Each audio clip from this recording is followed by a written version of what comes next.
drug abuse, cancer, measles, diabetes, AIDS, cancer,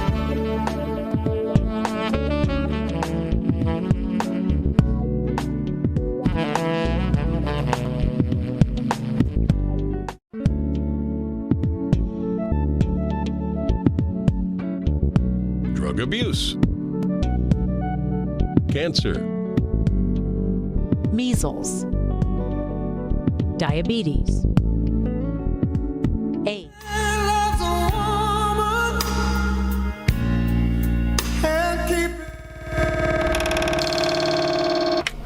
Good evening, everyone, and welcome to Doctor on Call. And again, let me just apologize for the late start this evening, and that was due to a very lengthy obituaries. All right.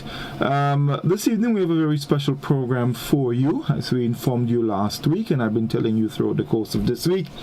Dr. Sonia Nixon is with us, and this evening we're talking, among other things, the effect that COVID-19 has on our organs, of course, including our brain and things like our lungs, our liver, our pancreas, our kidneys, all of these things. We're going to be talking about that, and you'll be hearing from Dr. Nixon, all of these things, as well as, COVID-19 experience.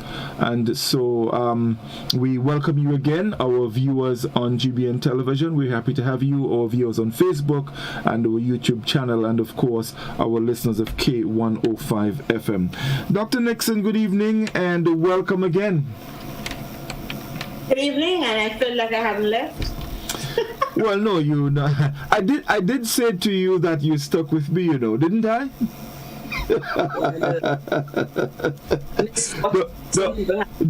Doc, don't go there. It's been a very hard couple of weeks for us, and last week was particularly hard.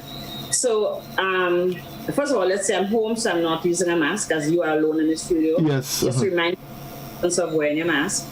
I'm here, and I don't think my dog can get coronavirus. I hope not. So I'm just reminding people that it's important to wear a mask if you're going to be sharing space, especially if you're talking with other people.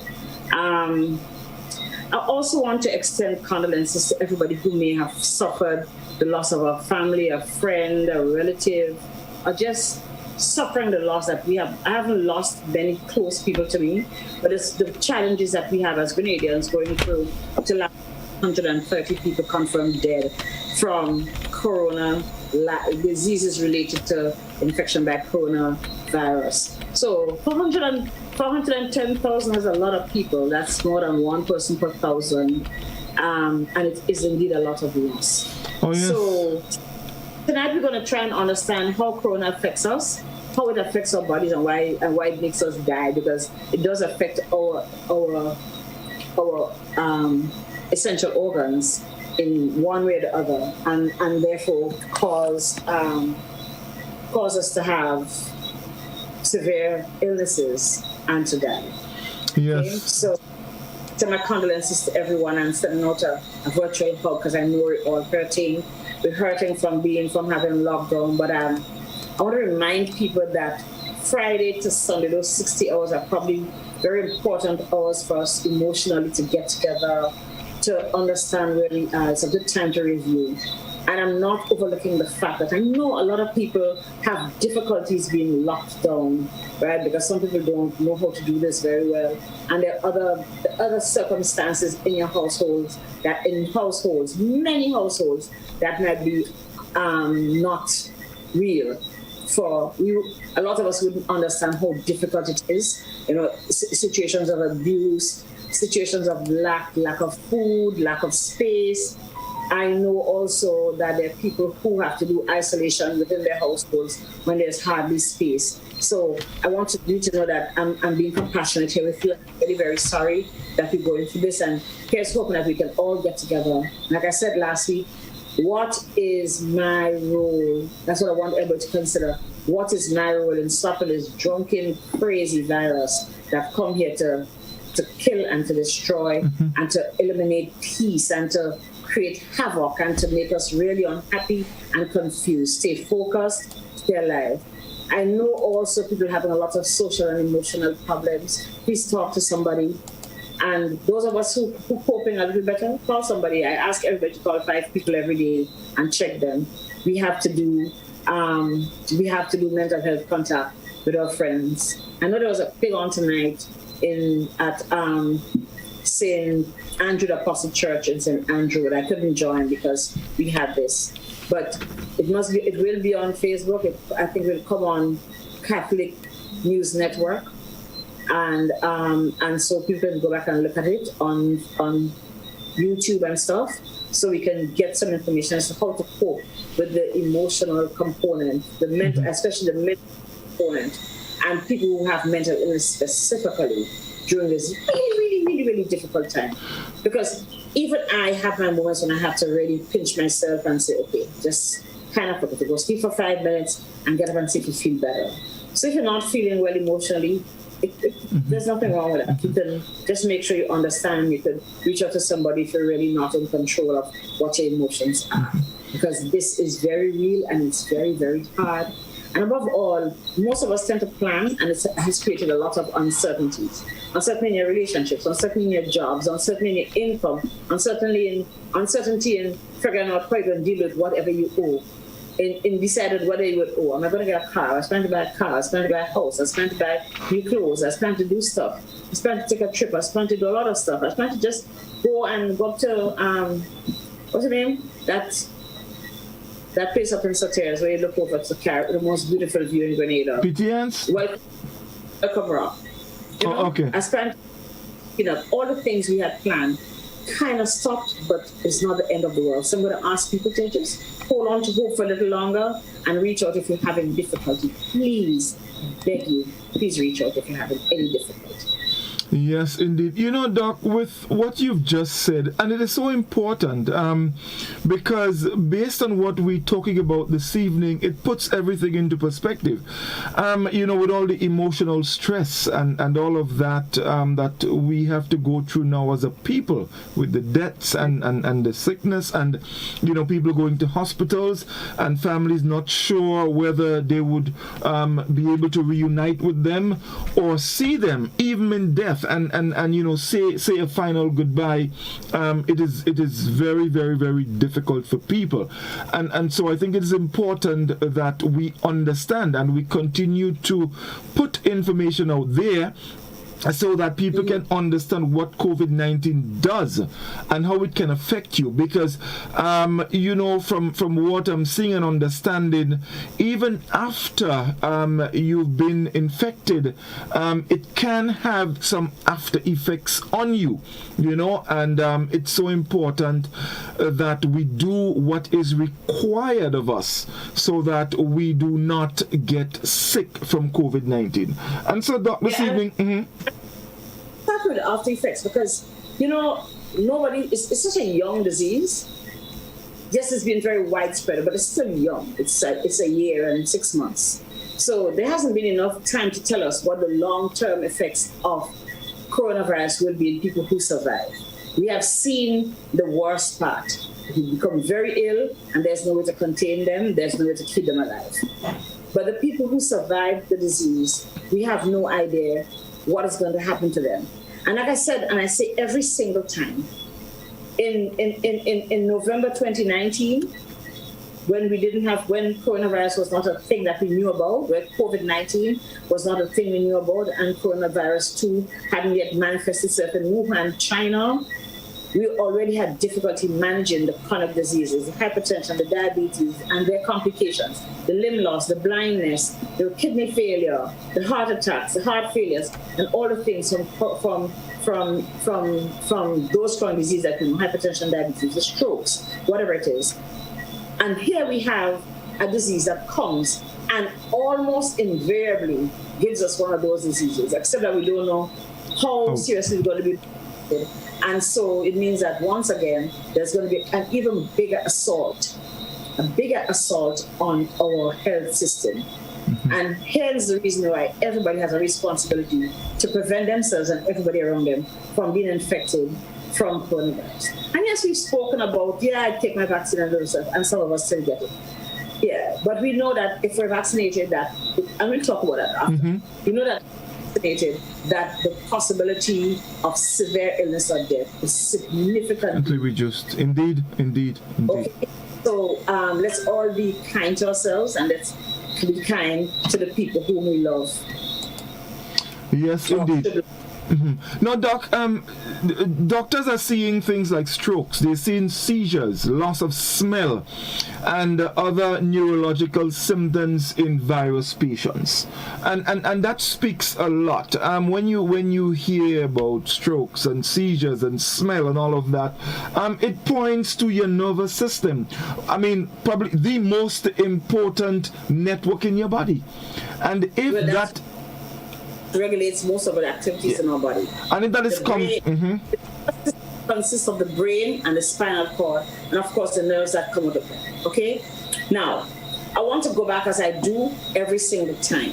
This virus comes. That virus is an organism that cannot exist on its own. It needs to have the presence of some living tissue to get into, to get food, and above all, to multiply and move on to the next one. Has to pass itself, especially this virus that is so infectious, this virus that causes so much infection, so much sickness, right, in people. This virus is really crazy, right? But it cannot exist unless it were in living tissue, okay? In the case of people who have died with the virus, after certain days, the virus that's within them is going to die. We don't know how long it is, and we don't want to find out, because we know that people have become infected doing postmortems, okay? Doing autopsy on people who have died with the virus. Because remember I said the tissue that's very profound doesn't die as quickly as the tissue on the periphery, okay? On the outside of your body. So the deeper tissue takes a little longer. We don't want anybody cutting up. We don't want fluids dropping all over the place, because even on the droplets, right? And the little cells that are in the droplets, the viruses continue to live there. We know that it can live at least up to 3 days, but they think it's much more than that, right? We don't want to find it. So hence, they have told us, they've given us ways for disposing. And disposing, I'm using that very scientific, for removal of people who have died, the bodies of those who have died. Disposal is how do you put away a body after it's dead. Put away permanently. That's the word, okay? So the first option is for cremation. We know that after a certain temperature, the virus will be killed, so you don't expect to find it in the remains of the body, of the ashes of the person after that. But we still haven't gotten there. There are people who have opted for cremation, but we know that it's not highly accepted in our culture. Yes, and it is what it is. It is what it is. But we know that they're not going to allow people more than 2 persons per family. Per person. Yes.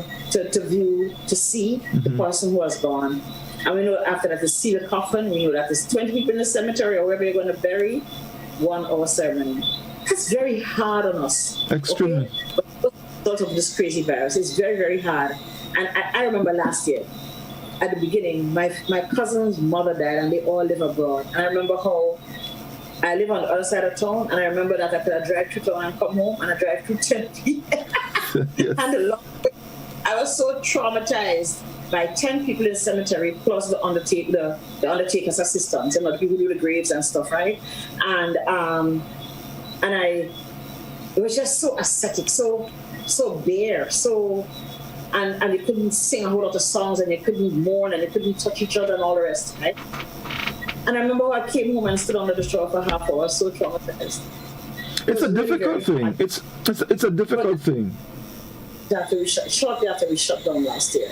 Really very difficult. So I don't know how families manage, because this is not a person who had died of coronavirus. This is somebody who could have viewed her body.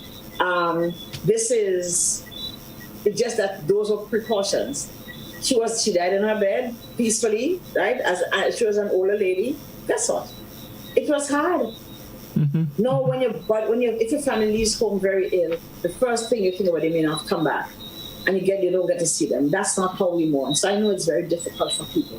And so that is why it's even more important that those of us who are alive preserve our health and our lives so that the families beyond us who live, who survive us, do not have to deal with that level of trauma and separation and hurt. And above all, that kind of loss. Right.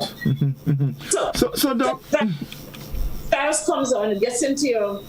This virus has a special liking for your respiratory tract because those little tentacles you see on the outside of the virus is like a key to a lock of a what we call a receptor site. When you go down there, wow, perfect. Okay, male and female is like by the perfect 3-pin plug. It fits on it right there. And once it gets there, it's able to penetrate the cell, whichever cell it is nearest. It goes on, it finds the lung cells, it likes lung tissue, it goes in there. Once your body recognizes the presence, your body produces this almost like a response to an allergy by producing what we call these chemicals just to deal with it, right? Except that it's just so much because that is how the virus makes it work. This storm, like a cascade, like a waterfall of cytokines, which normally would happen if you had a little, you know, when you're walking down on Dusty Highway, we're working in True Blue, in Frequent. You know, no, I went to the supermarket at Foodland last week, and for the whole day I spent washing my eyes because there's all this dust, and I wear contact lenses. So you're walking down the road and there's dust, right? And you sneeze and you sneeze and you sneeze because the cytokines are released. Do this, do that, do the other, right? But here you have this waterfall, like when rainfall and Seven Sisters get crazy, okay? Or Concord Falls get really bad, right? And you have all this cascading of secretions of cytokines. What they do is affect the various organs, specifically the lung, because the lung is kind of ground zero. That's where all activities start to occur, but not the lungs alone are affected. And what you have in your lungs is this thing like starch. We talked about that, right? Thicker than at least not to get sneeze out. Like starch. When you want to make starch, right? That kind of stuff that's in there that prevents the thing. But it does affect the other organs as well. All right. So this is new and we're learning. We started with Wuhan in China, and like I told you, they stopped doing autopsies after people got infected by taking care of bodies that had of people who had died, right? Right? We've seen how the lungs are so badly affected, and that's why we always think of the lung, but it's not the only organs, to the point where people need to put on ventilator. A ventilator basically is a machine that helps the lungs to open and close, and while it's pushing because it pushes oxygen at an increased pressure in there. But if you have all that secretion that already expand your lungs, it probably will do more damage. Because once you have this, your lung is like a balloon. You have all this pixel, it's going to widen. And then the elasticity, the movement becomes less. But there's all this gunk in your lungs, but it's very thick and doesn't really come out. People talk about doing inhalations and stuff because what they do is fluidify, make it a little more liquid, and so you can bring it. Okay. So is it a response, an inflammatory response? Is inflammation? Maybe, maybe not. We're still learning all of this. Okay. So let's talk about the brain. We're going to start with the brain because, like you said, the brain is grand central. It tends to control all of your body functions. They still haven't been able to determine whether the challenges that you experience in your brain are because the virus goes up there and causes some like an allergic response, or whether the releasing of all those the cytokines also attack the brain on their own, because it's not going to just go to the lungs. It's your whole body that will be affected. What do we see? I guess some of the most common symptoms is the loss of taste and smell, and that's just from down in your nose. That tends to trigger up that kind of response. So you can't smell, you can't taste your food. Interestingly, because with the first set of with variant A, the first set of things, we didn't have it was not uniform. Some populations had more respiratory symptoms, the black populations had a lot of gastrointestinal symptoms, and that is why a lot of them died. Because by the time they were diagnosed, right, we were thinking, oh, this is just respiratory, whereas people were having vomits and diarrhea and upset stomach and all kind of stuff, right? And by the time you realize that this person had coronavirus, actually, they were also already so ill that it was not easy to bring them back. To really try to take them back. So what we have among the nervous system responses, seizures, fits. Okay, I know of one person who died as a result of seizures. Become confused. They have change in their cognition, that is understanding, being able to relate, being able to respond to orders, all of that, right? They have cognitive changes. We saw that in China, among those first people, 36% of 214 people, right, in Wuhan had some nervous system manifestations, right? Or you can simply have something like dizziness and headaches. Those are all to do with the effect of the brain. We saw things like confusion. We saw strokes. And there are different reasons for having strokes, okay? Especially since you have increased clotting. The coronavirus produces the most clotting as a result of its invasion of the human body among most of the diseases we have seen. The other diseases that make you have clot, coronavirus is in a class by itself. Okay. So most of the organs that are affected is because you have all these clots. Little clots that will go and lock up little blood vessels. Whether or not you survive these strokes, for example, as we're talking about brain, is going to depend on what area, how big is the area, whether it's a big old cascade of clots, whether you don't have a whole lot of clots, just how you're going. And the individual experience is based on what happens in your body. I'm not saying it's going to happen to you. It can happen to anyone, right? So that individual experience, that nervous system experience, because people have also spoken recently about what happens in the nerves, the peripheral nerves, that is not brain and heart, that people also have damages to those nerves, okay, because of the effect of the inflammatory effect of the coronavirus on the nervous system. I guess also, do you remember Guillain-Barré syndrome? Yes, that's with the Zika. Well, Guillain-Barré syndrome actually occurs generally with viral infections. So viral infections, yeah. So Guillain-Barré syndrome is what we call an ascending paralysis. You get some form of paralysis, you get paralyzed, can't move your limbs and stuff, lose sensation, but it starts from the feet and it goes up. Usually, I've had a young colleague who had it. She had a common cold, and had Guillain-Barré syndrome, right? So we have seen some cases of Guillain-Barré syndrome with coronavirus, right? Luckily, it tends to be reversed, but Guillain-Barré syndrome sometimes takes a long time for reverse to go back to normal, and it depends again on the age and all the comorbidities. And the comorbidities, the other existing conditions, diseases, like hypertension, diabetes, kidney failure, and all this stuff, right? That may be happening before you actually contract the virus. Okay? So, Guillain-Barré syndrome is a temporary state of paralysis. It's supposed to go back. But how fast you recover depends on what your underlying state is. Okay? So that's the situation. So then we can think about, want to talk about the heart problem? Yes, definitely. Some of the major organs and what it can do. Other place. In New York, I remember, because then you were already following it when you got to New York, right? Because there's so many people, they found a lot of the people in their 50s and 60s had heart attacks. Strokes happened also in a lot of the young people, right? But a heart attack basically occurs when your heart cannot do the duties it's required to do because it doesn't have proper circulation.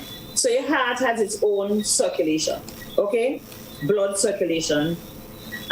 If the arteries that take care of the heart are clogged, or if the muscles cannot weak, the heart not going to be able to contract properly, and you will die. So if you walk, a lot of people get a heart attack when they're active, right? Because you need more oxygen to make the heart function more efficiently. So heart attacks are one of the things. And again, the presence of clots that clog up all these little arteries in the circulation within the heart itself, right? So the heart don't have no oxygen to do its work and people get heart attacks. That's one of the biggest problems, right? They think it can either be because the virus attacks the heart directly, or it may be again because of all the cytokines, that chemical that the body releases that attacks and makes it respond like that. Okay? So, like I said, coronavirus is one of the most, I want to get a word, probably erratic, crazy diseases when it comes to manifesting the presence of clots in the human body. Lots and lots of little clots, right? And you can also have clots in your lungs, right? But lots and lots of little clots that make you have poor heart function. What happens if you have a heart attack? And you may have a heart attack that doesn't kill you, but if you have a heart attack, you can have death to the tissue, right? Dead tissue can't pump, can't contract as well, so you might get into heart failure. And that happens to a lot of people, right? And of course, we said, so these clots are formed 3 to 6 times more than any other disease that we see. That's a lot, okay? What puts us at risk? If we have people with advanced age, right? If you have advanced age already, your heart not functioning very well. And if you have underlying disease like diabetes and high blood pressure, and if you even have kidney diseases, right? So you may have some, it may be related to heart problems. Now, they tell us that if you have chest pains as a result of pain, you really should should seek help, because it can be along, but it can also be a result of a heart attack. Heart attack. So, right, people are asked, if you have a chest pain and you know that you have coronavirus, you really should seek more advanced care than just Okay. Right? All right. Let's quickly talk about the kidneys, and then we'd go to a break and then come back. How does it affect the kidneys? And very interestingly, you mentioned the cytokines, and there's something I want to ask you a little later on about that, because there has been some observations, and doing little research, little reading from some of the medical sites. There are some things that you're probably wondering about, and you would need the medical expertise to probably clear it up. So we'd come to that a little later on in the program. So people who already have underlying kidney challenges, kidney disease, so or diseases that can cause you to have kidney problems, right? Hypertension, diabetes, and people with some chronic kidney issues. You know, if you've had recurrent kidney infections or recurrent kidney inflammation, right? So you have a nephritis, you have some autoimmune disease that causes you to have kidney challenges. These are the people who are quite likely to have permanent damage as a result. Okay? Again, the cytokine storm causes a lot of inflammation, causes a lot of response, and the kidney stops functioning. So, Doc, before you go, could you just I just want to go back quickly a bit and just explain the cytokine storm? So the cytokines are substances that your body produces when you have an invasion. Somebody coming, what are you doing in my house? Right? So let's say, for example, if you're asthmatic or you have allergies, right? And something strange comes into your body, produces this, and that triggers off your automatic immune response, or your response to allergies, right? It makes you put mast cells and other cells that would act up to protect the kidney. But there's just so much of it, right? The difference is with the coronavirus invasion of your body, there's just so much of it that just your body cannot respond appropriately because there's just so much of it, and it makes your body respond excessively to whatever to that thing that normally you should have been able to take care of. Okay, lovely. And in the case of the kidneys, it works there as well. Yes, and they said that, but also they said sometimes in the kidneys, they think that sometimes the virus may act on its own.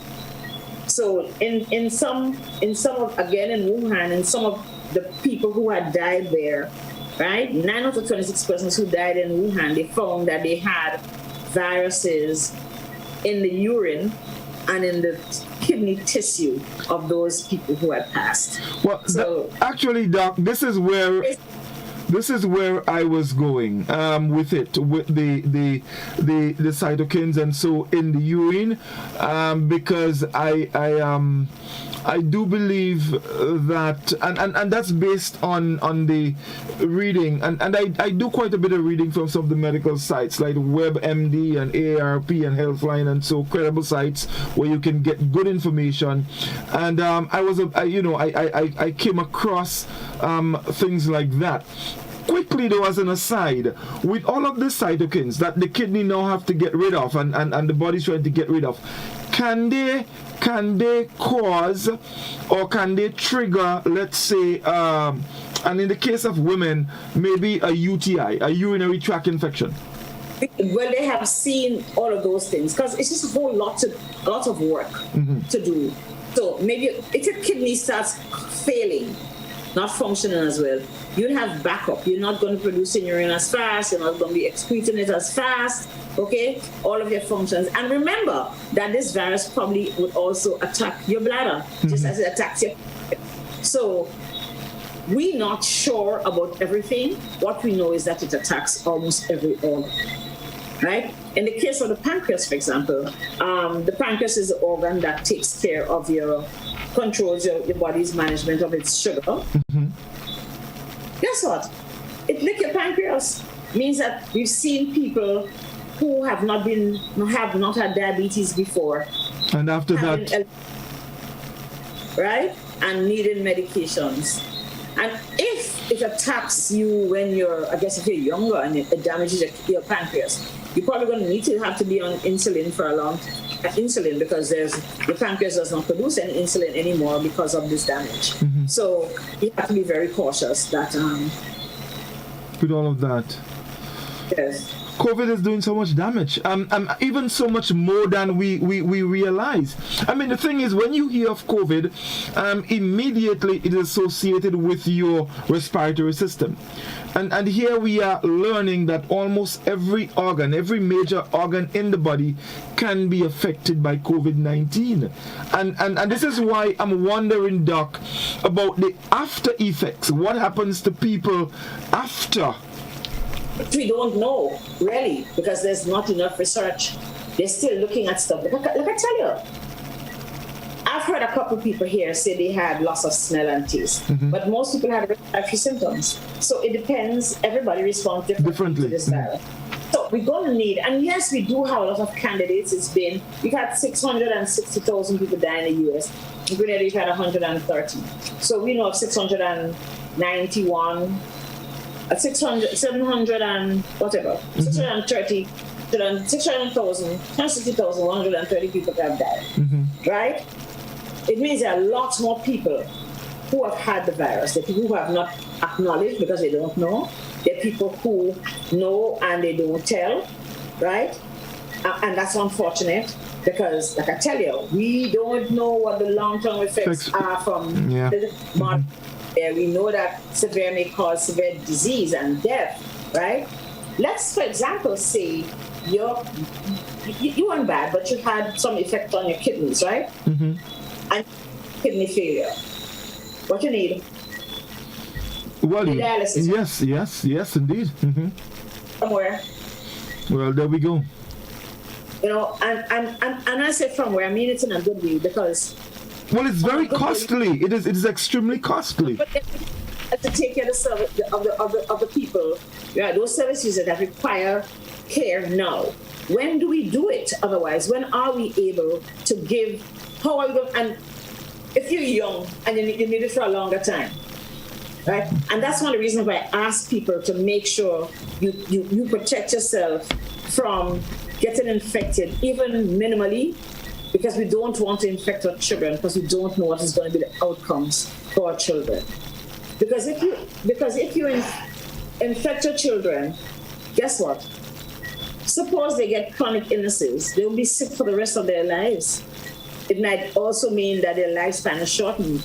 But the bottom line is we want to ensure that our children are not affected so that they don't have to deal with these unknown chronic conditions for which we already don't have enough resources to care. Yes, right? Indeed. So, Doc, let's take our first break. When we come back, we will extend the conversation to some other things. Stay with us, folks. We'll be back with you in just a moment.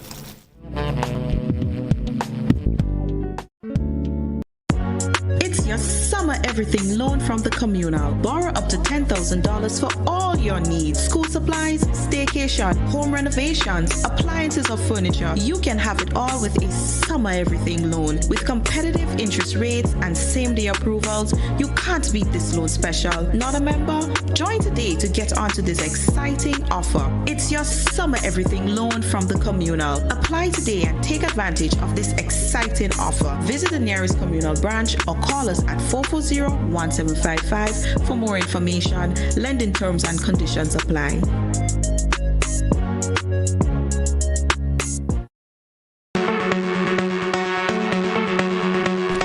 Valley Pharmacy offers both wholesale and retail pharmaceutical and over-the-counter products. We have the most competitive and affordable prices.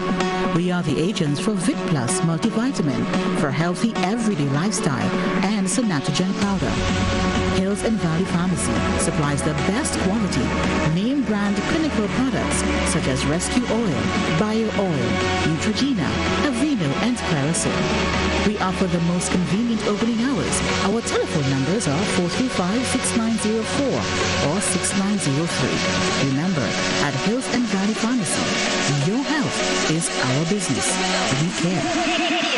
Now open, Hills and Valley Medicare Center, your one-stop for medical supplies, massage therapy, physiotherapy, and an in-house physician. At Hills and Valley, your health is our business. Introducing Color by Sissons. Color by Sissons. Color by Sissons. Color by Sissons. Color by Sissons. Color by Sissons. A message by the Grenada Distillers Limited. You want a hand sanitizer to do three things: kill germs, be gentle, and to go where you go. You can get all of that in our hand sanitizer. Hard on germs, gentle on hands, affordable. Remember, hand sanitizers contain alcohol. Keep away from heat and flames and avoid contact with eyes. Available at retailers island-wide. A message by the Grenada Distillers Limited.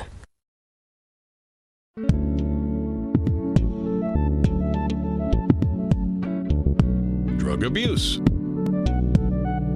cancer, measles, diabetes, AIDS, cancer,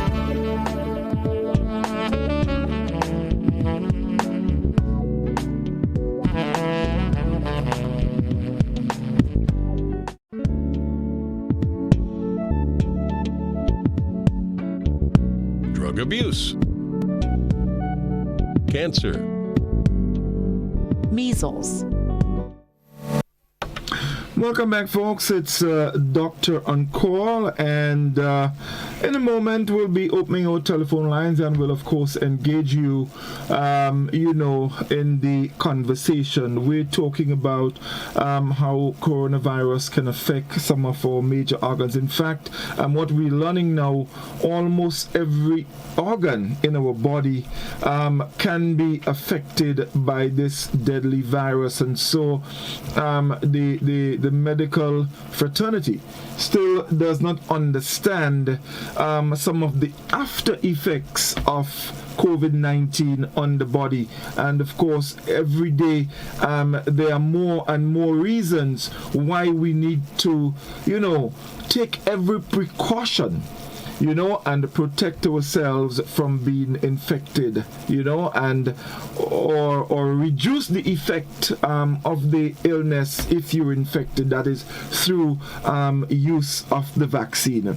So Doc, we back with you, and I know we in passing we did mention the pancreas, and we know the virus can affect the pancreas as well, and of course someone can be normal, but after COVID you realize you diabetic. Yeah. So like I said, the pancreas produces the insulin that helps us to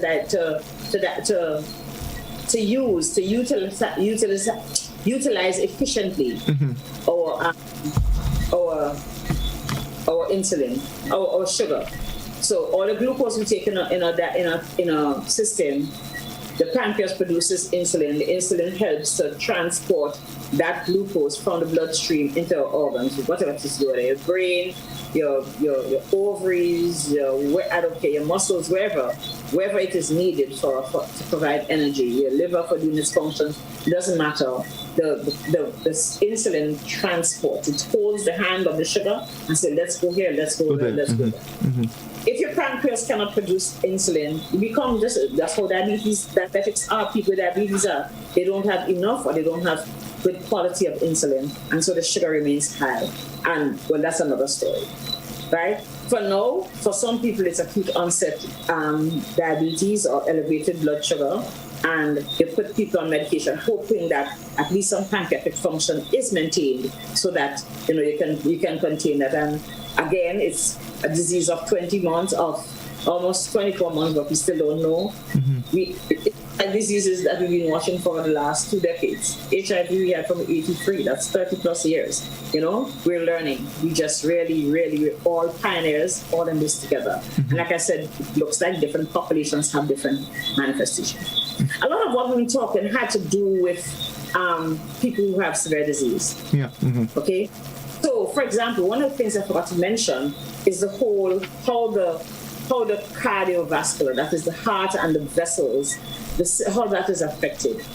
And again, too, is by the cytokine storm, and it's believed that sometimes it creates an inflammation of the lining of the blood vessels, okay?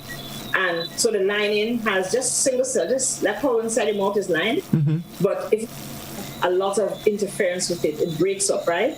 And while the blood is running against it, some of the red cells stay and they form clots. So that's one of the mechanisms of the formation of the clots.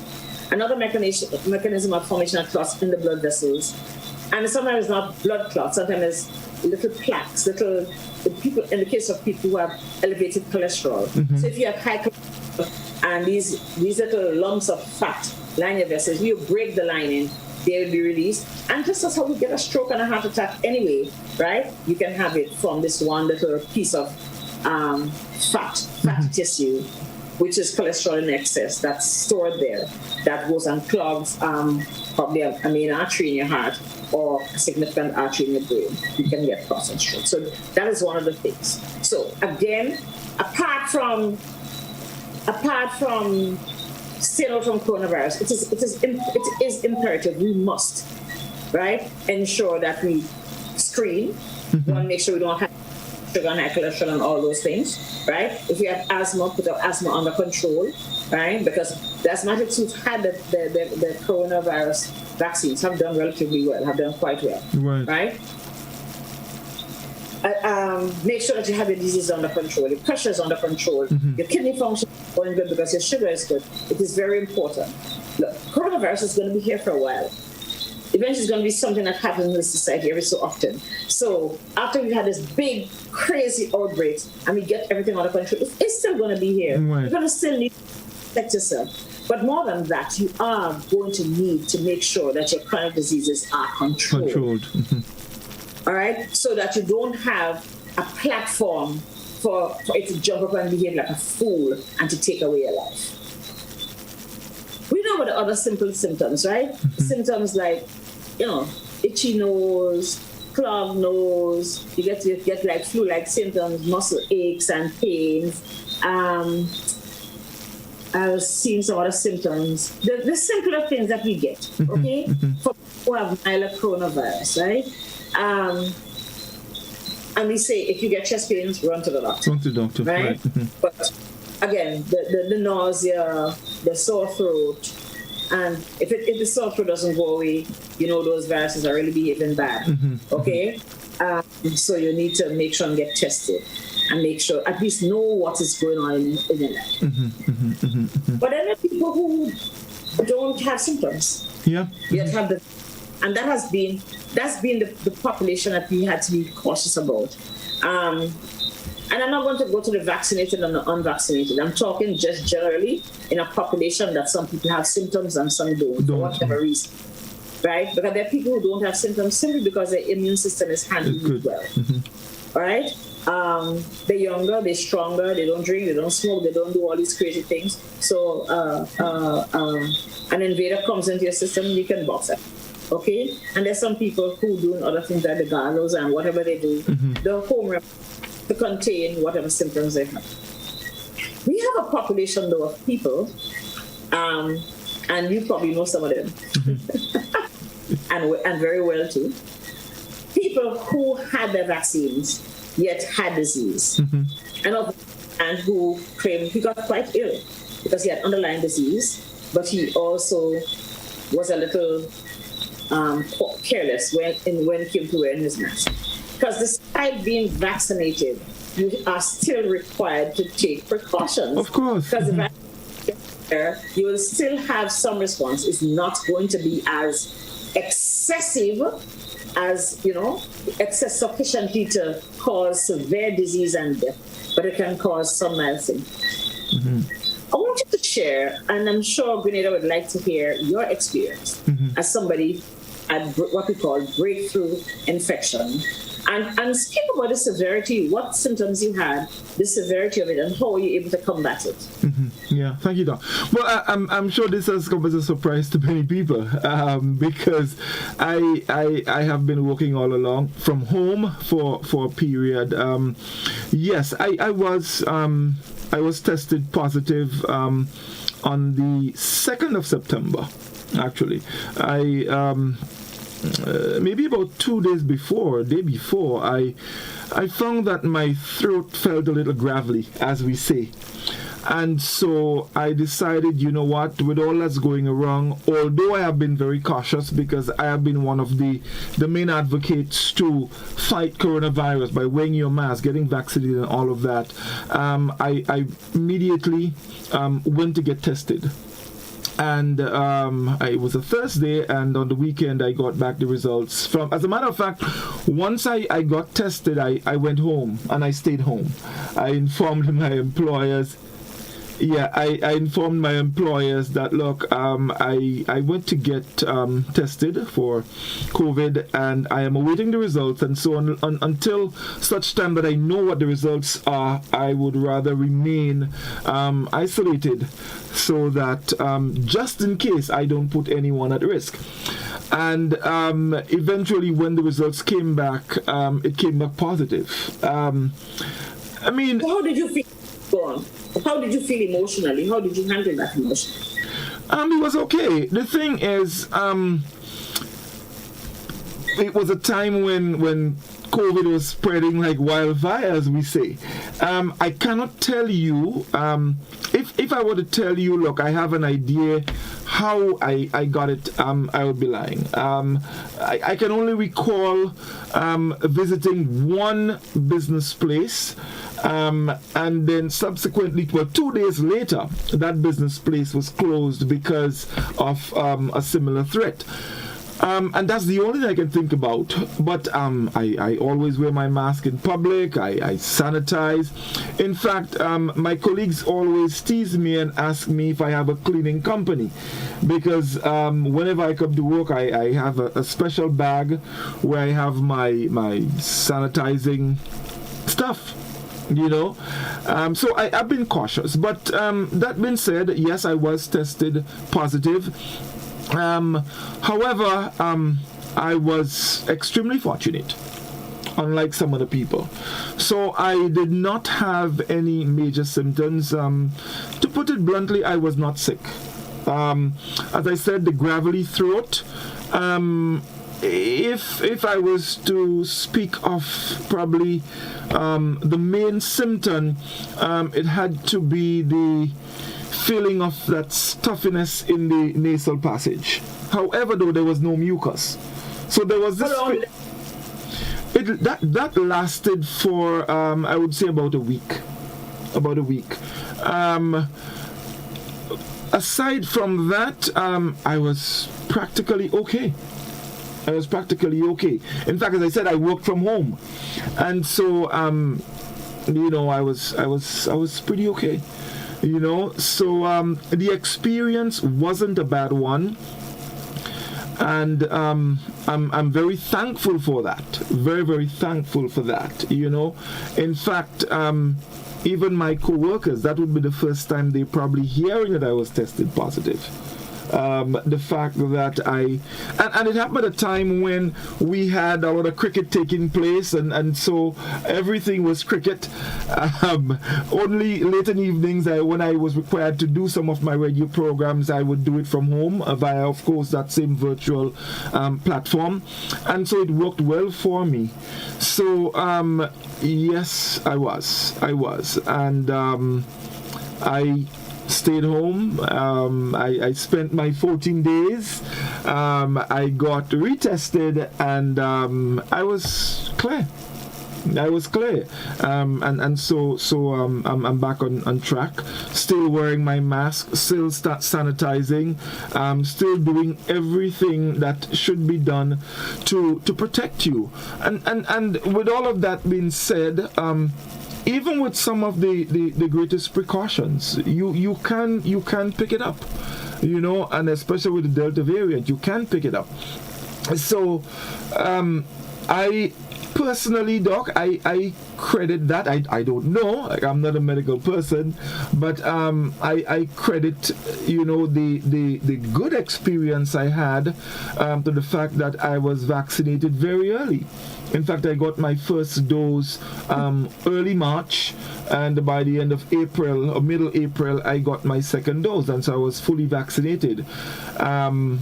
So I credit that experience to the vaccine, and I want to continue to encourage everyone, and I've been doing so.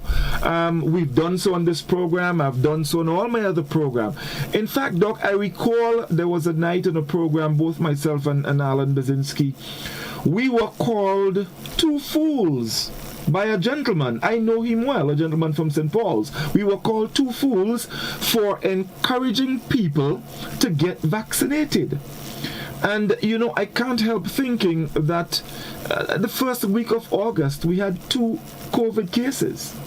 And today we have, over 4,000 cases? And 5,000 last night. And over 130 deaths. And there are people out there who still probably feel that this thing is a joke, and there are people still, and I saw someone on our Facebook platform, making a statement to the effect that when you see these things, it was produced in a lab. I mean, this is not the time for that. It doesn't matter where it was produced. That's my point. And I'm sure they said the same thing. In the 1800s, when they had the Black Plague and they had other things, people had different theories as to where it came from. I guess they didn't have social media to express themselves as well. But even the scientists had different theories as to where it was. They couldn't understand transmission of disease from one human being to the other, or from animal to human being, right? And the death that is sometimes weird. And sometimes it's just a matter of very simple interventions, like in the case of typhoid. Typhoid is just giving people glucose and salt, basically replace, and they're fine. You don't need any antibiotics for treating typhoid. But people die, thousands of people die from typhoid. Until we understand exactly what diseases are like. But I want to ask you a question. Tell me the credit or the value you give to people, even with mild symptoms, being tested for coronavirus. No, it's very, very important. It is very, very, very important, because I know of people who claim that, well, it's just the cold I have. And there are people who don't take it serious. And I have heard of cases where people thought that they had the cold and they died, only to realize they died of coronavirus. Very, very early, we learned that the symptoms are very, very similar to that of the flu. So you don't want to have them here. Fever or chill, cough, shortness of breath and some difficulty breathing, fatigue or feeling very tired, muscle and body aches, that's flu, headache, loss of taste of smell, sore throat, congestion or runny nose, nausea and vomiting, and diarrhea. All of these are flu. Those are symptoms of getting the flu. And you can have all of that with of getting coronavirus, right? But then you need to, when it step up, it cannot step up. It's, remember, he's a bad boy. He's a bad boy of the day, right? When you start having trouble breathing or this pain or pressure in your chest, you have, confusion. You can't think straight because your oxygen level is getting so low. Okay, inability to stay awake or to wake up because your oxygen is so low, and your lips and your face tend to get bluish, or your fingers, wherever, because it means that your oxygen is low. I had my pulse oximeter last week. I'm going to look for it on the other half and show people again.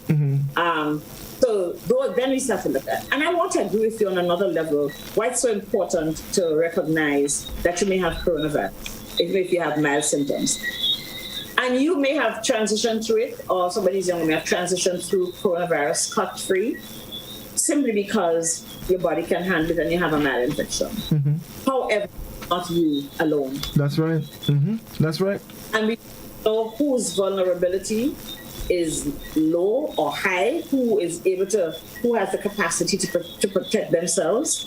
We know that our seniors have died. And I tell you, the most broken-hearted thing for me is losing our seniors, because now we don't have anybody. We've lost so many people who to talk about traditions. Yes, indeed.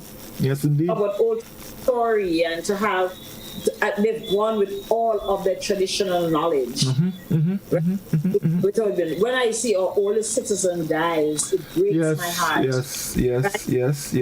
Then there was the I think was the husband and wife, I think, from St. Andrew, 103 and 99. Someone told me a story about that, and I am saying this with caution, because I didn't get the information firsthand, but I'm saying it because it shows there is something in there that I think people need to understand. I heard, and folks, please, I'm just saying it because you know how I felt when I heard it, that the wife was first infected. And efforts were made to separate the wife from the husband. And these people were married for over 70 years. And I was told that at night the gentleman would leave where he was, and he's insisting that he wants to be with his wife. And he would go and meet his wife. And when you hear things like that, it is really heartbreaking. It is heartbreaking. And lo and behold, both succumbed to coronavirus. Yeah. Very so sad. It is. But just going back, I just want to. Someone asked on Facebook, what did you use for the gravelly throat? I've always made a habit to use lemons in water. I always use a lemon in water. It's a habit of mine. Once there's lemon around, I use that. So I am in the habit of using vitamin C, and I try to use as much vegetables as possible. What I did, I just boosted the amount of vitamin C I have been accustomed to using, and I was fine. I wasn't on any medication because I had no pain, I had no headache, I had no body aches. Like I said, it was the gravelly throat I felt. I got tested, and it was positive, but other than that, I isolated and I kept doing what I was doing, and here I am today. Very thankful. You know the difference between quarantine and isolation? Yes. When you maybe you should say, Doc, being the professional. No, there's no merits of demerits of isolation. If you're infected, then you should be isolated from other individuals so that you don't. Yeah. Mm-hmm. Or you suspect that you may be positive. You have to isolate. That you don't have no contact whatsoever. Yes. Mm-hmm. So quarantine on Friday, we sit and look to see if we have symptoms, and that's what we were doing in the beginning. Before we had tests, we were quarantining. Remember quarantine station? Quarantine station was the when ships came in. Mm-hmm. It's to stop transmission of disease, whether from animals or people, or even from products. So they keep products, materials they brought in. Want to make sure they don't have rats and whatever other fleas and stuff. They keep them in quarantine until they can manifest themselves and decide whether or not they can dispose of them. Or whether people came in with other transmissible diseases, whether they would have yellow fever, whatever it is. They keep them in quarantine. They came from that zone. They came from an area where these diseases were endemic or where you're having an epidemic. Then they will keep people in quarantine. So quarantine is to wait and see if anything happens. Once you have high suspicion, or you've had exposure and have high suspicion, or you test positive, you go into isolation. Okay? Wonderful. Mm-hmm. One has a little more consciousness than others, but either way, once there's, and even said when people are in quarantine and you're not too sure, stay wear your mask among yourselves. Do and make sure and keep the distance, and we'll have enough time to hug up and kiss and play domino and all that. Oh, definitely. We do as time goes by and as we get this thing under control. Right. So, Doc, let's just take our final break quickly, and then we would invite our callers with us. Stay with us, folks. Don't go anywhere. When you need your prescription filled, diabetes, AIDS, a whole new level of convenience and comfort awaits you when you shop at Rise and Shine Supermarket and Hardware Supplies, Griffin Lane, Grenville. Convenient, because we are open Sunday to Sunday. We're even at your service on public holidays. Comfort, because we are easily accessible to the physically challenged. Free Wi-Fi is available while you shop, and bags come at no charge. Everyday low prices and excellent customer care. Adequate parking available. We supply everything you can possibly think of. Family and home supplies, fresh meat, vegetables, and personal care products. All brands of cooking gas at affordable prices. You can send in your order, have it pulled, or pick up express. You're already ill and have no time or energy to walk every which way to access your healthcare needs. So come to Spice Isle Imaging on the Carenage for a one-spot stop for all your health service needs. See our in-house doctor and get your meds from the pharmacy right on location. Digital X-ray, MRI, CT scans, mammography, ultrasound, and laboratory services are also available. So for that moment when life makes demands on you, you can make demands on us. Visit us at Spice Isle Imaging, Carenage, St. George's. When a loved one passes on, we all need the comfort, support, and guidance of a trusted friend. You can rely on LaCour Brothers Funeral Home. We provide a personalized professional service that exceeds all expectations. Our dedicated staff responds to your every need with the greatest detail, ensuring affordability with a variety of options. Our upgraded state-of-the-art facilities, spacious air-conditioned chapel with live internet streaming, a modern, environmentally safe crematorium, Auditorium, the only of its kind on island. Private viewing spaces, large on-site repast center, a modern transportation fleet. Join our burial society today and make personalized arrangements for that final moment as you prepare to enter your loved one into eternal rest. Visit or call LaCour Brothers Funeral Home and select a package that brings added comfort to the entire family. LaCour Brothers Funeral Home and Burial Society, continuing a tradition of excellence.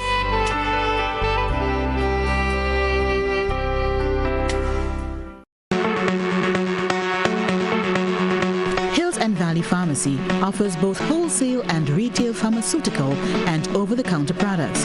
We have the most competitive and affordable prices. We are the agents for Vit Plus multivitamin for healthy everyday lifestyle and Synatogen powder. Hills and Valley Pharmacy supplies the best quality, name brand clinical products such as Rescue Oil, Bio Oil, Neutrogena, Aveeno, and Clarisil. We offer the most convenient opening hours. Our telephone numbers are 435-6904 or 6903. Remember, at Hills and Valley Pharmacy, your health is our business.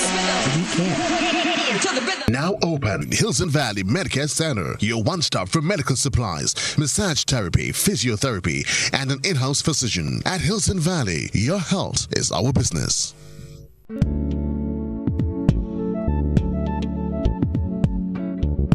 Drug abuse.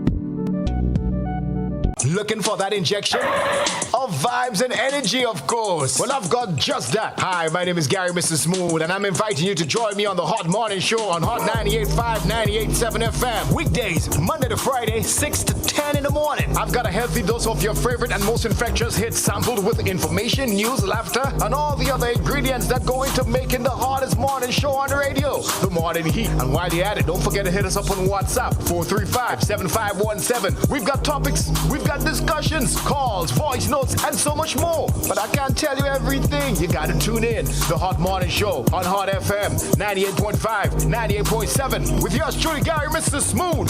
Kaboom!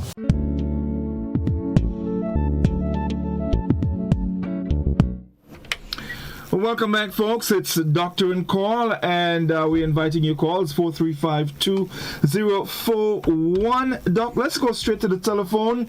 Doctor and Call, good evening. Hello. Hello, good afternoon, Mr. Hi, good evening. And good afternoon, and your doc on the panel, on the list. Good evening, caller. Good afternoon, sir. How are you doing? I'm doing great. All right. I think for me, I think we are having some issues on that island here, Grenada, which we love so much. But our nights are really myself. Yeah, it's too close. I may have to go out in the yard because I think I really okay. I'll get out a little bit. Yeah. It happens, I listen to Doc, I listen to everybody. I think we people in charge of health, they are failing our country. We're failing the people. We, in Peru, we have the government of Peru giving every patient of the country what catch COVID a package with all the medicine. I don't know if our leaders not seeing that, or if they're not into the media sector where they're going to see certain things. I send it to certain places. My number, if you want it, I can send it for you after we finish speak. Right now, my number is 420-0010. I can send it for anyone so you can see. They show you every medication inside that package to heal that COVID-19 sickness. You understand? I don't know if none of them don't understand, or they don't know, or they never seen it. Instead of pushing the vaccine, let us push taking care of our patients before the vaccine. Because when you test me, and I come home and sit back until I get sick and I have to go in the hospital, which once you test me and I catch that, you give me a package. If you want, I give you the number already. So you could call me. Okay, caller. So I'll call you after the program, yes? All right. Thank you very much, yes. All right. The number is 435-234. Doc, you want to? I want to comment. Sure. Because I think the gentleman deserves some clarification. I understand what he's saying. He's concerned about the package. The ministry has actually reported, I think yesterday, the package includes like Tylenol, vitamin C, vitamin D, zinc, a pulse oximeter. I don't know if a thermometer as well in there. Things to help people to monitor and to alleviate their symptoms, right? And improve and enhance their immune system. That's what it is, all right? And I know that is supposed to be on the way. Remember, this thing can just mushroom and really crazy. This is an atomic bomb that we had. Okay, so there are things that are a little behind, and it'd be good to have had them, and I appreciate that, but we don't. But the government is, I know, getting some of those packages so they can give to persons who have symptoms, or who test positive, so they can be able to monitor themselves. I want to differ with the gentleman in relation, with all due respect, sir, in relation to all of this before the vaccine. We know it's been proven over and over, and all the things we talked about the vaccine, we know that last week when we didn't have so many people, the ministry had actually reported that 97% of the people who died had not had the vaccine. That's right. Mm-hmm. More no. I think that's probably gone to like 99% because so many more people have died, right? And older people. And we also know, like you have been an example, and like several people whom we know who have had the vaccines, who that even if they end up in hospital, they have not died, and there's a lower potential for death. So I want to differ with him, with the gentleman in that state. Vaccines have a major role to play in preventing severe disease and death. Well, that's the thing. That's the thing, Doc. We've had vaccines here since what? January, I think it was January, February. And I agree with you. The statement is a little unfair. Yes, there are some things that could have been done differently, but I think with the resources that are available, people were reluctant. At one point, we had to give away some of our vaccines to Trinidad and Tobago. They weren't taking the vaccine. But let's go back to the telephone. We have another caller. Doctor and call, good evening. Hello. Good evening, Godfrey. Good evening, caller. Go ahead. And good evening, Dr. Nixon. Hi. You spoke about the gentleman in Broadgrove. He is a good friend of mine. That's Mr. Lewis. And just before he died was his birthday. Actually, he's my brother's grandfather, my brother in England. And I celebrated with him his 100th birthday. And he had his 103rd birthday in September. So it was a very tragic something, and we felt it because he was very strong. Because I usually go at his home, he cooks. He's 103, but he's very strong. And it is very sad of his passing. I think one of his family members had the COVID. They did not take the shot. And the person gave his wife, which is the person's stepmother, and then subsequently he got it. He went to the hospital. They tried. I mean, it would have been very nice if he survived, but he succumbed to the ailment. So what I'm saying is that there are a lot of people, well, I, from a medical point of view, always advise people to take the vaccine.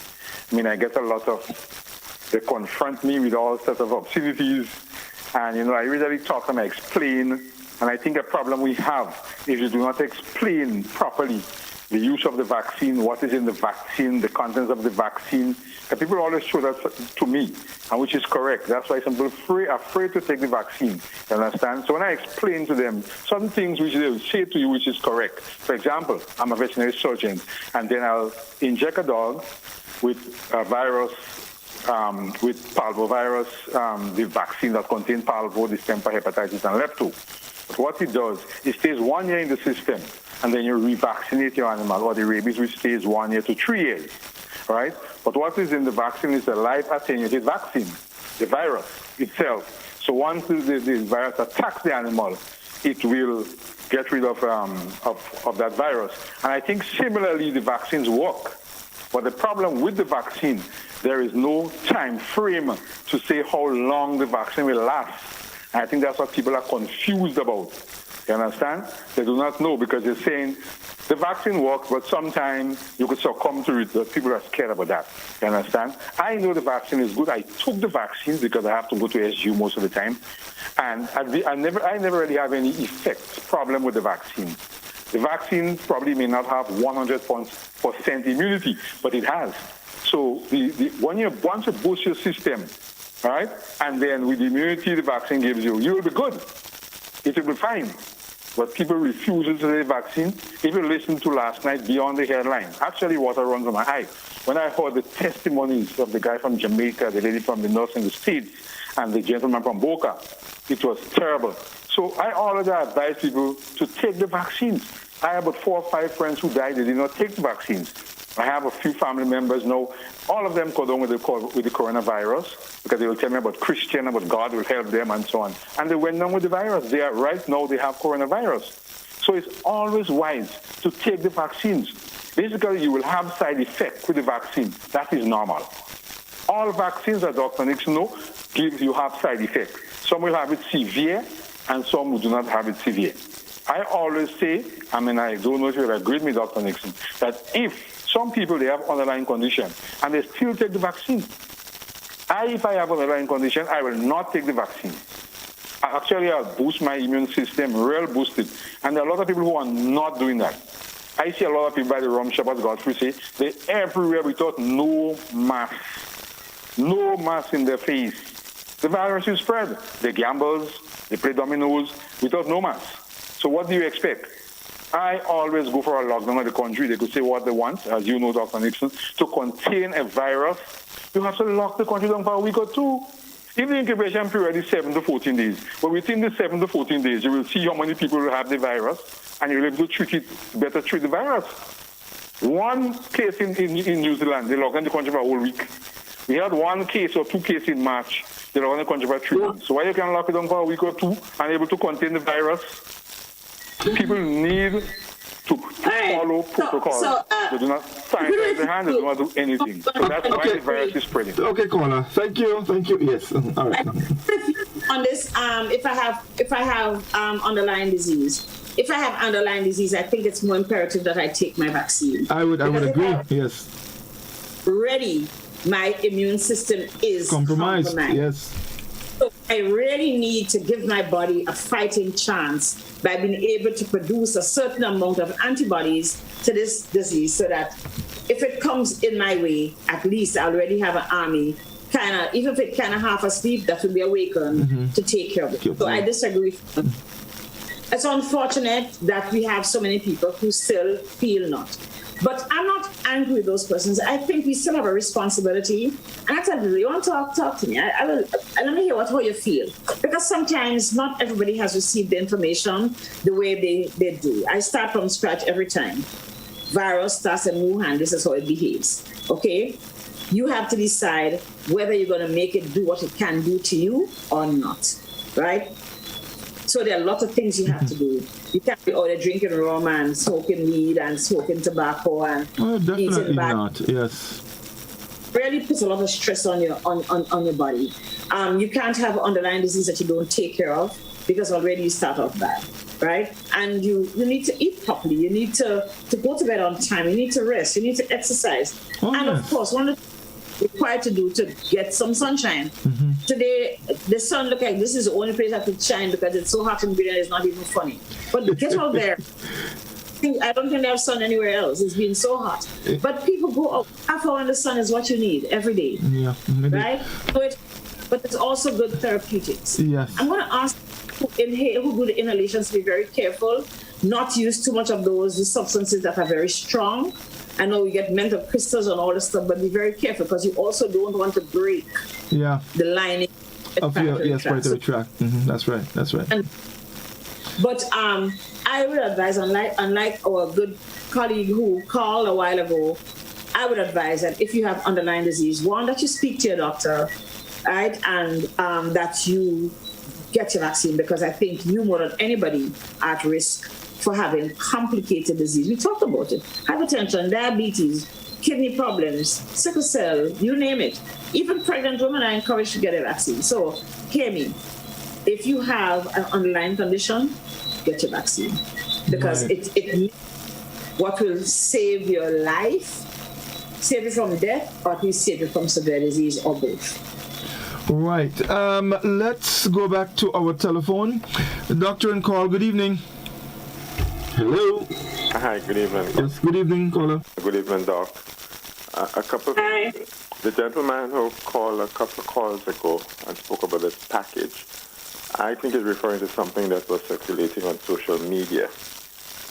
And you have to be so careful when you see things on social media. I think he was referring to some Latin American country where they give them a package of... Oh, yeah, I saw that. And one of the medications they're offering was something, as far as I know, has not been approved by the ministry. Yeah, or by the FDA, right? So we have to be very careful.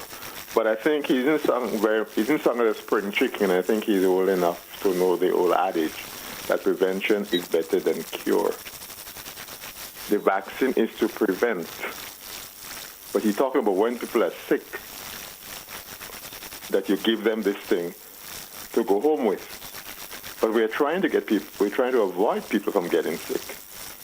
I mean, there may be a few cases that will still get sick in spite of being vaccinated. But I don't think we should go that route. They seem to be suggesting that it's either this or the vaccine. But it shouldn't be that way. You get vaccinated to prevent you from getting to that stage.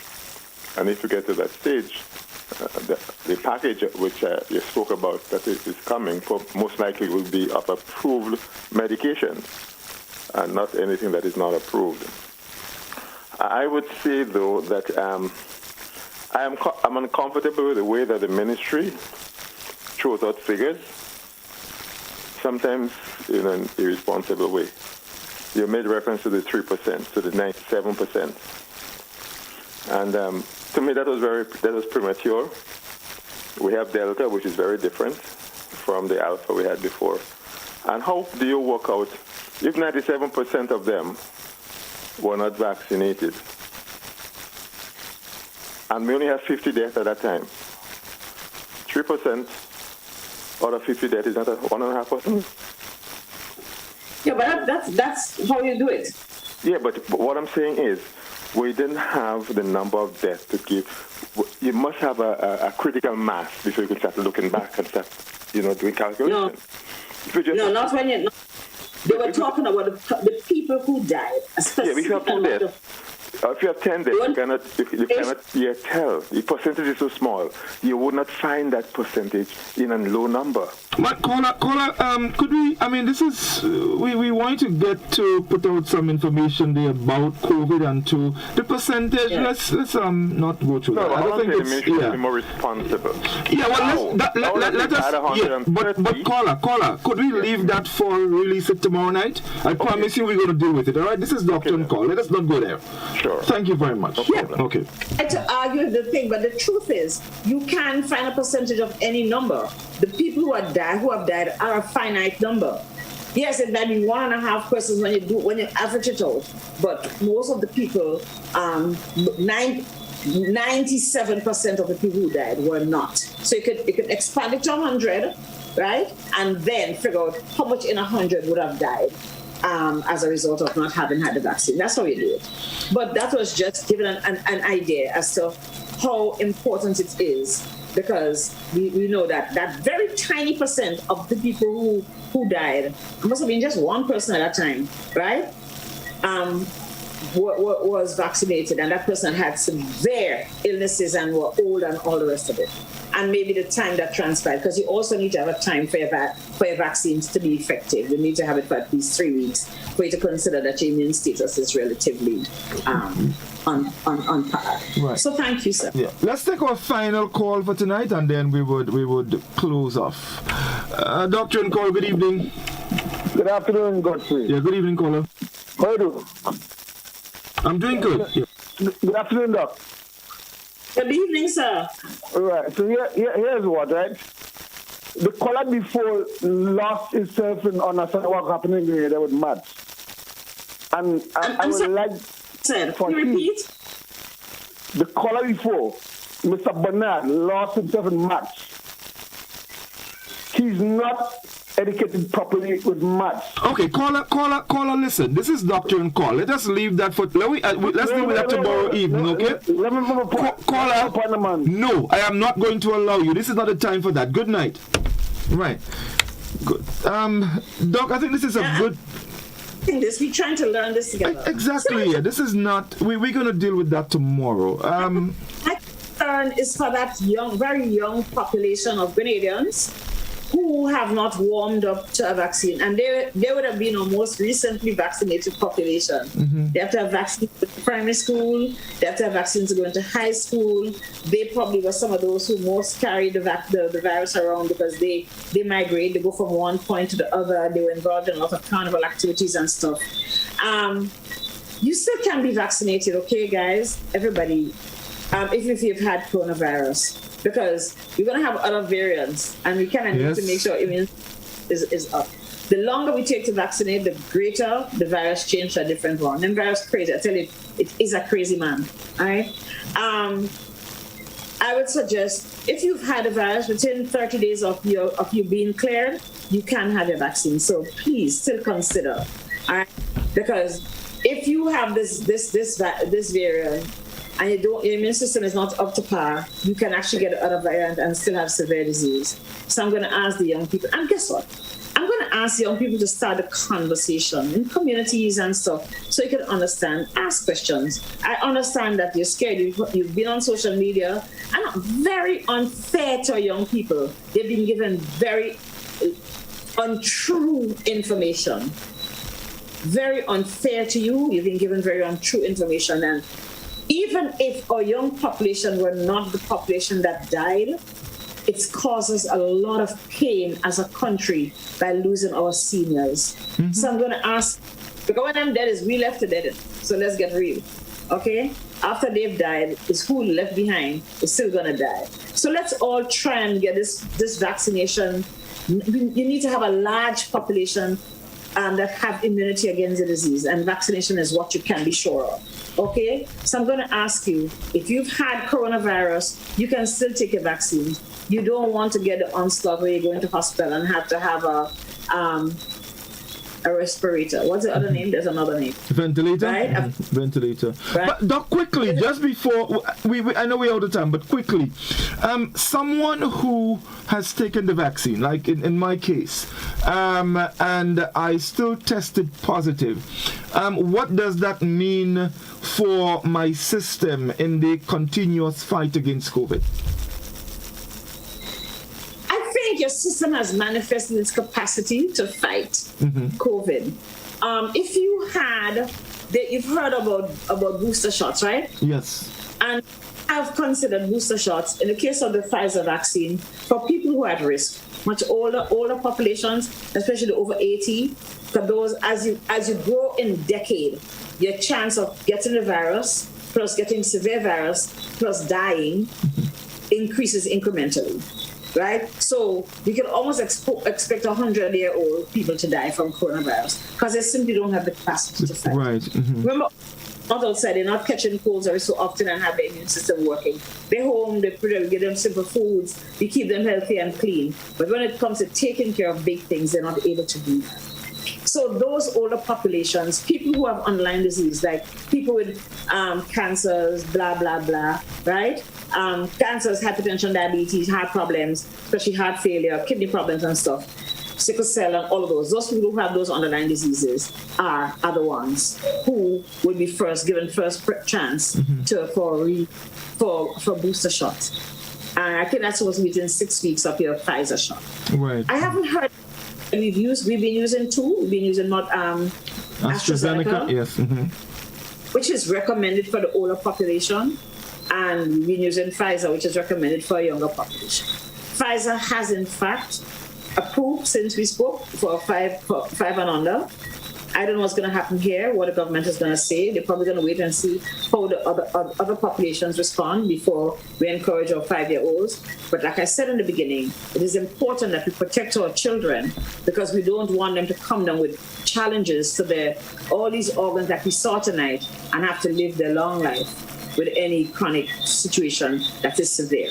Okay, so we really also want to make sure that our children.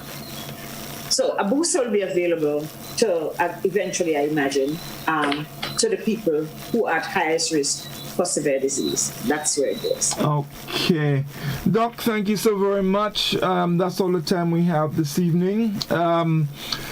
Folks, I thank you. I thank you for staying with us. Those of our friends on Facebook, those of viewers of GBN TV on K105, and of course the WhatsApp platform and on our YouTube channel. We thank you very much for staying with us.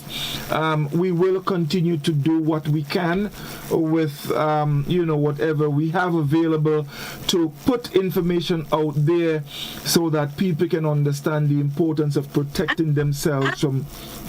Ask people to put questions. They have queries. I'm sure people have other queries. People are scared, and that's understood when they don't understand stuff. Just ask questions. There's no question that I think is too stupid to ask, right? There's no question that's too stupid to ask. If you don't ask a question, it's because you don't understand. So I'm going to ask you, put your questions.